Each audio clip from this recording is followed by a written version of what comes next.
excited for this. And I don't know about you, but the week's been really long. It's been a long week, been a little heavy, and it's been a little tough. But I've got to tell you, there's nothing quite like being able to come and share that with your church family on a Sunday morning, and know that you're in a safe community who supports one another and who loves one another. Come on.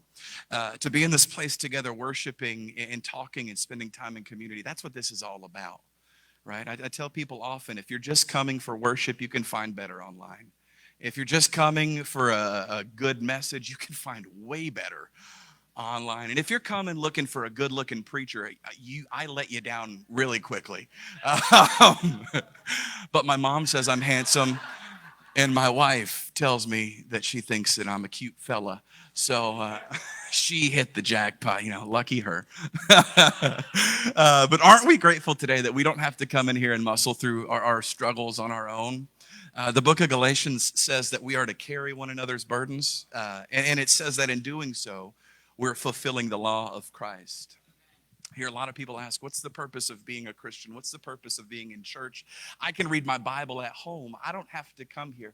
Well, guess what? The word says that in carrying one another's burden, we're fulfilling the law of Christ. So let me tell you what that means. That means if you're sitting at home by yourself, sorry, if you can't make it, I understand.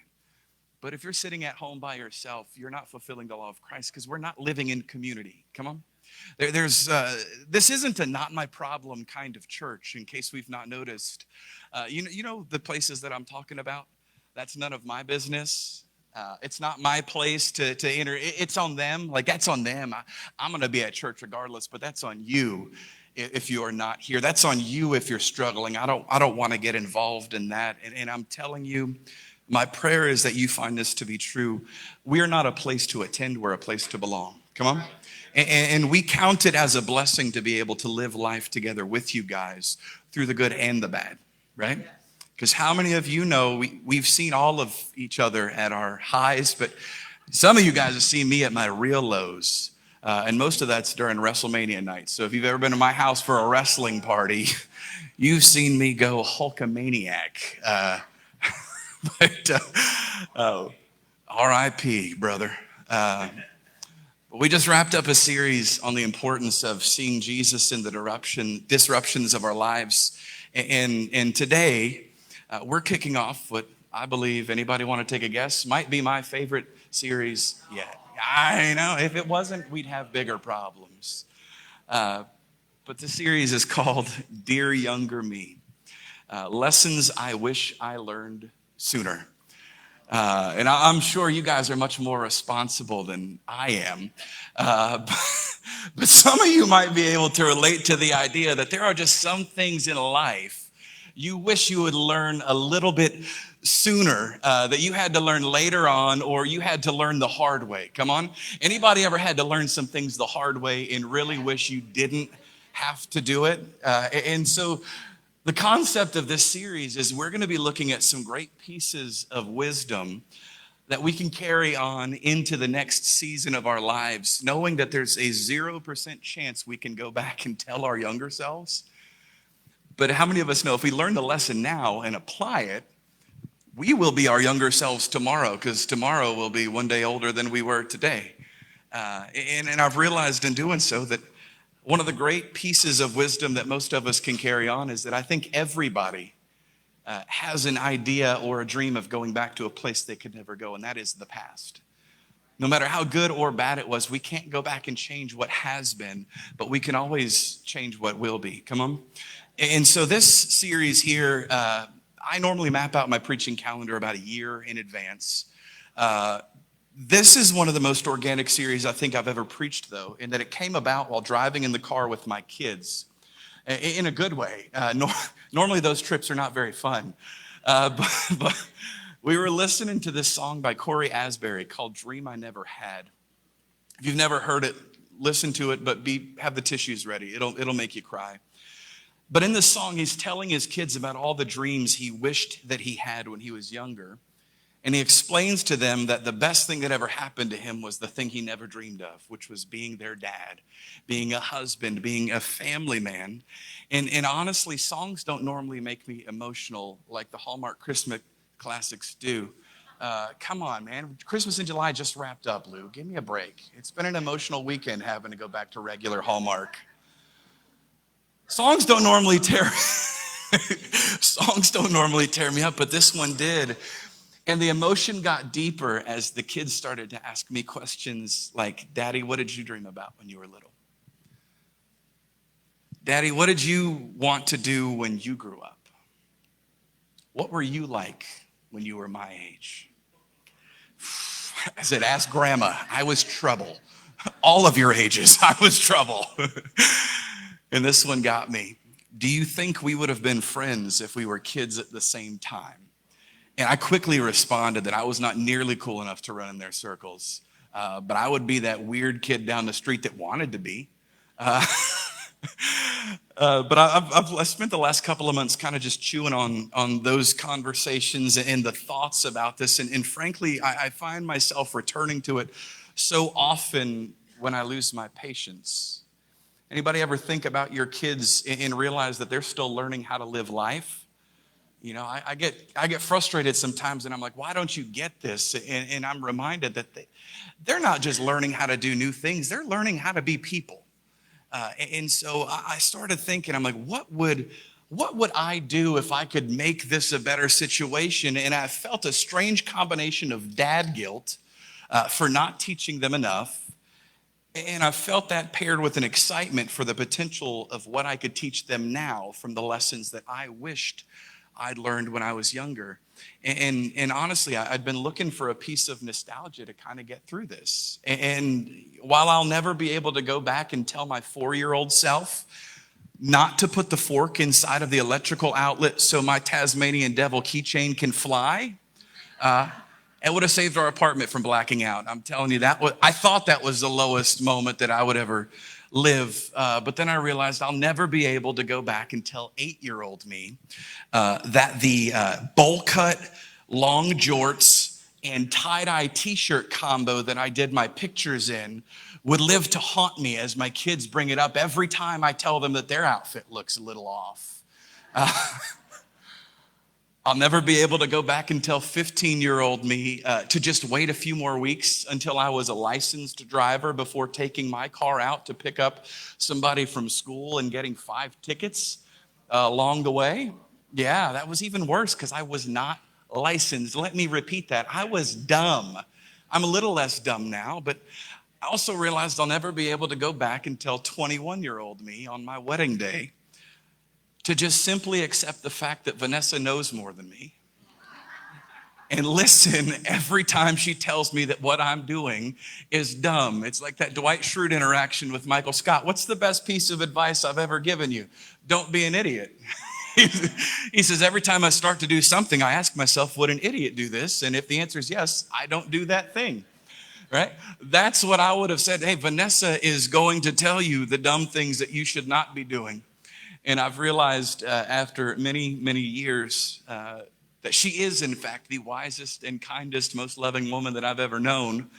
And she had to deal with many of these boneheaded decisions, looking at me thinking, man, I hope he grows up one day. Still waiting, right? A jackpot, that's right. But honestly, I think one of the things I would go back and tell younger me seems to be growing by the day. I've started compiling a list, and that's why I've included on all of your chairs, there's a note. On one side, it's a letter from me to my younger self, which is going to be the basis for our message today. And on the back side, it's blank. Each week, I want you guys to write a letter to your younger self. And I want you to tuck it away in your Bibles as a bookmark, tuck it in your nightstand, save it, maybe pass it on to your kids. Do what you want to do with it. But I want us to take time and think of this not only as what Pastor Zach would tell younger Zach, but think what you would tell your younger self if you could tell yourself anything, right? And before we jump into this, I do want to be transparent because it caught me off guard a little bit this week. And I want us to acknowledge that some of the memories that we might uncover as we're going back through this series, thinking about, that fly has been on me like a dang, some of these memories that it might bring up are going to leave you very uncomfortable. And some of the pieces of advice you wish you could give your younger self have to do with heartache that you've experienced that you wish you didn't. And I want you to just let me give you permission. If it's hard and it makes you cry, cry. If it makes you laugh, laugh. If you need somebody to talk to, shoot me a text. I'll take you out for coffee. We can cry together. We can laugh together. What you guys need to do, we'll do it. But I want us to understand that in order to move from where we are today to where we want to be tomorrow, we have to acknowledge what happened yesterday and move beyond it. Amen? So with that in mind, we're going to jump into today's message with a piece of advice that I wish I could give my younger self. And it says like this. You've got it on your papers, but I'm going to read it. It's, "Dear younger me, I know that life is tough. I know that it feels like you're constantly finding yourself in trouble one way or another. There are times that it feels like the sky is falling down around you and the weight of the world rests on your shoulders. There are times when it feels like even doing the right thing brings the wrong results, and times where you wonder how on earth you'll make it out alive. But the fact that I'm writing you this is proof enough that we do. Although it isn't easy, and it certainly isn't painless, where we are today is better than you could ever imagine. So keep this message close and read it through again each time you feel scared, worried, or overwhelmed. And remember, whatever you're going through, it's all going to be okay."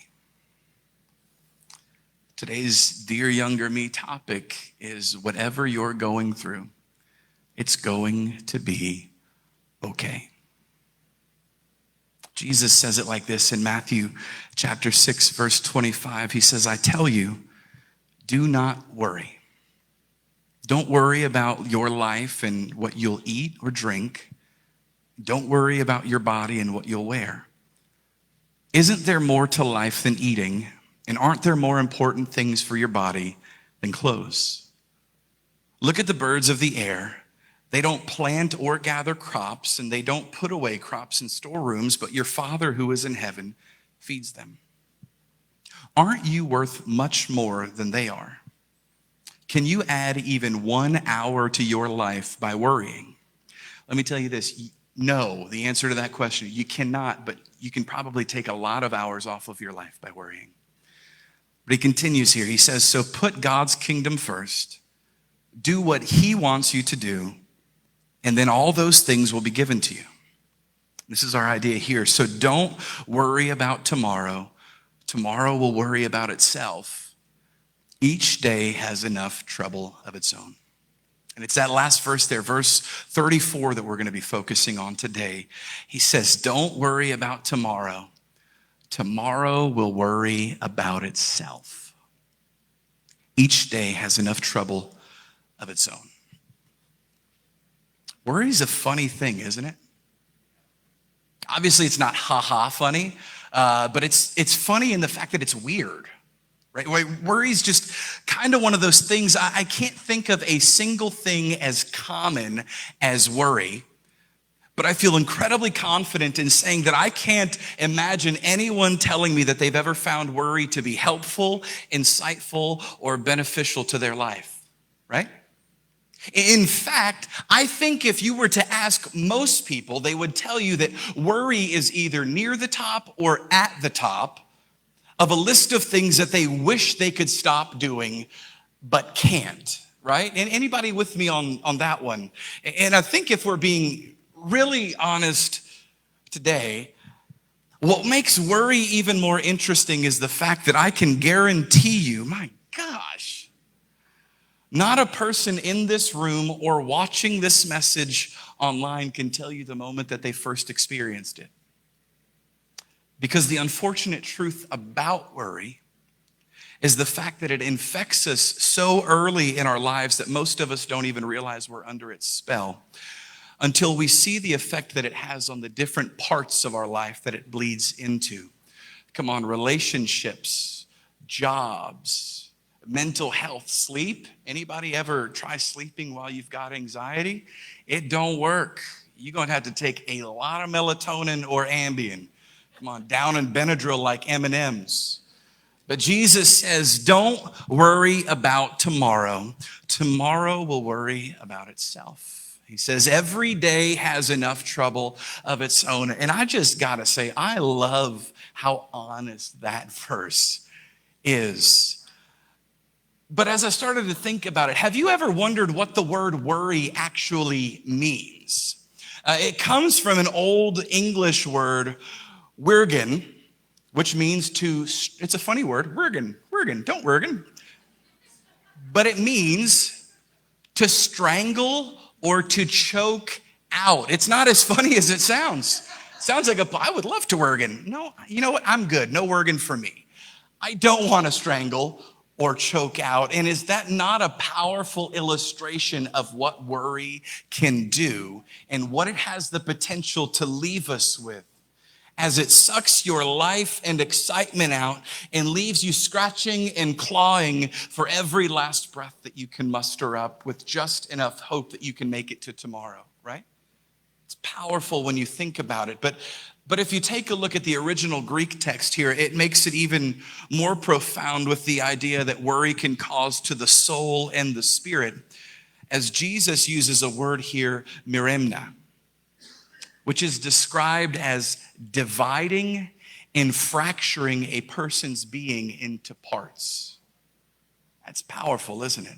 Miremna, Jesus is saying the word worry here. It's dividing and fracturing your entire being into pieces. It literally means to break your heart and to crush your spirit. Jesus says, don't let your fear of what tomorrow holds break you down. And this thought of worry meaning to divide or fracture a person's being, someone shoot that thing. My gosh. It's meaning to break down or divide yourself into pieces. Doesn't that give you a perspective on what it means when someone says, hold yourself together? Come on, I feel like I need to hold myself together right now because that fly is about to break me right now. Need to spray? I know, maybe I stink. The bug spray. Tony's giving me conflicting messages over here. But thinking about that, hold yourself together, it really reshapes the ideas that I grew up hearing when it came to worry, right? Of course, these days, I think most people call it anxiety. But when I was a kid, I was simply called a worry wart. Anybody remember that idea? Oh, he's a little worry wart. Get it together. Eat your food. What are you nervous about? What do you worry about, right? Let me tell you. Every Saturday morning, I would wake up and I would worry about whether the Mighty Morphin Power Rangers could defeat Rita Repulsa and Lord Zed and save Angel Grove. Even though I have no idea where Angel Grove was, I swore that Zordon was going to call on me next to fix things, right? Stop laughing, man.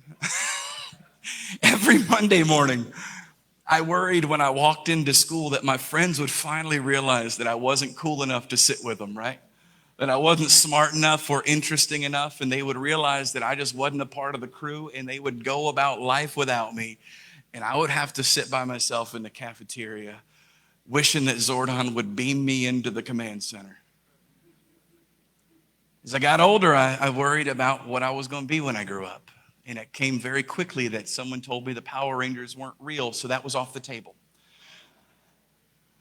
I thought really early on about what job I would have when I got older. I thought about whether I would ever have a big, happy family of my own that I always wished that I could be a part of. And as I got older, the worry turned more serious as I started to worry about disappointing the people that I loved. I worried that I would be the reasons my parents split up as I became a teenager. As I got older, I started to worry that maybe I would be the reason that my kids didn't see Jesus the way they were supposed to, or that I wouldn't be able to give them the life that I thought they deserved. And I'll be very honest with you. As your pastor for years, I've worried that I would miss a phone call or a visit that somebody was looking forward to, or that I would say something that could be taken the wrong way that would cause somebody pain, or that I would disappoint one of you so badly that I not only left a bad taste of church in your mouth, but I left a bad taste of faith, and you would walk away from all of it because of something that I did. And I've got to be honest with you, those are the things that have caused me a lot of worry over the years. But what I've realized and what I've really been trying to keep at the forefront of my mind as I've worked through all of this for you guys is that worrying about your future cripples you from making an impact in the present, right? I want us to be honest. If we spend all of our time thinking about what could go wrong tomorrow, we'll never spend any time thinking about what we could do right today, right? I've learned that worry is one of the greatest weapons that the enemy can use against us. Because if he can convince us that what we could be facing is so big that we can't handle it ourselves, more often than not, I find that we hide in fear of what could be rather than fighting in confidence for the victory that we've already been given. Come on. Is that hitting for anybody today? I want us to recognize today that worry is an awful thing to wrestle with, but the truth is that we all do. I don't think I've ever met a person that doesn't worry about something. And me simply telling you don't worry anymore won't make you stop. In fact, I think that if I tell you to stop worrying, it's probably going to make you worry more about disappointing me for not being able to stop worrying, right? It's one of the worst things for us to fight with. But what do we do about it?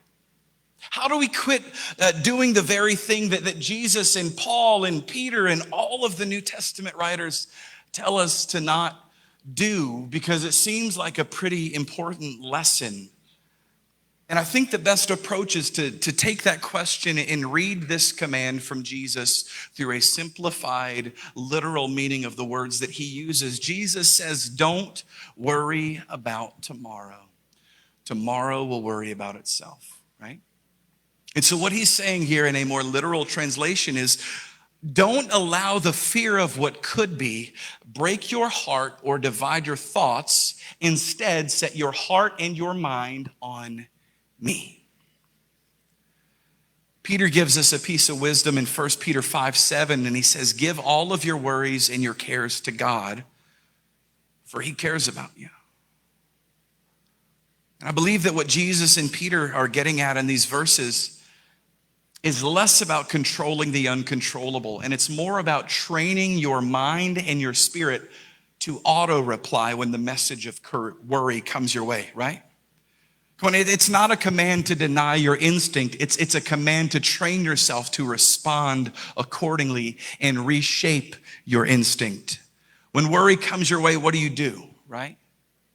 Something we should all think about. When worry comes our way, where do we turn to turn that worry off or to distract us? How do we respond? See, Jesus says not to worry about tomorrow, but thank God he doesn't leave the command there. In Matthew chapter 11, he tells us how we are to respond and not worry. He gives us a follow through when he says in Matthew 11:28, come to me all who are weary and carry heavy burdens, and I will give you rest.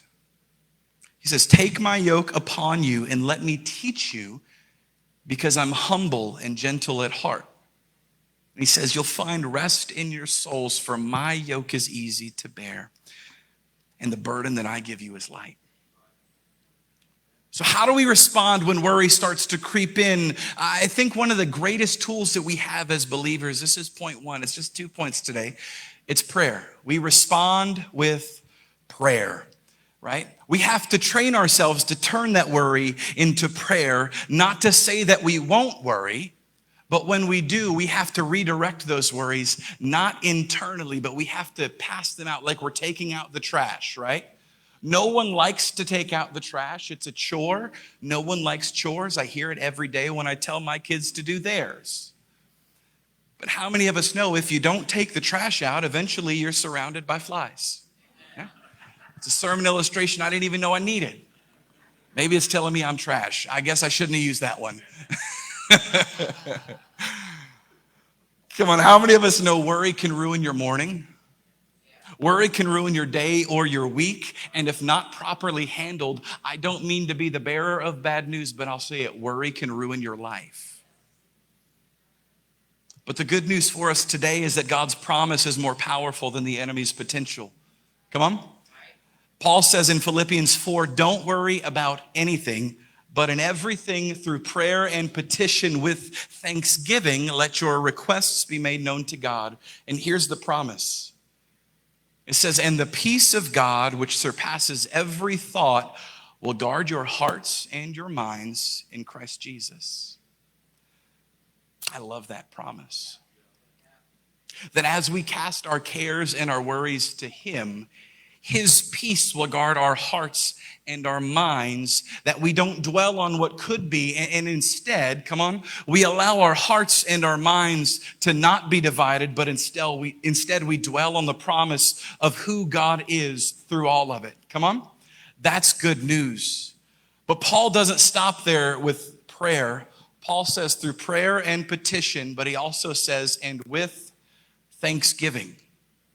Weapon number 2 that we have to fight off our worry is our worship, right? He continues in Philippians 4:8. He says, finally, my brothers and sisters, always think about what is true. Think about what is noble and right and pure, and think about what is lovely and worthy of respect. It says, if anything is excellent or worthy of praise, think about those things. Let me say this, if prayer and worship are a part of your daily routine, that means that we can focus on God and praise him for the good and pure and lovely and worthy things that are deserved of glory and honor. But it also means that as we spend time in worship, we'll learn to make it a regular routine of bringing our worries to the foot of the cross. Come on.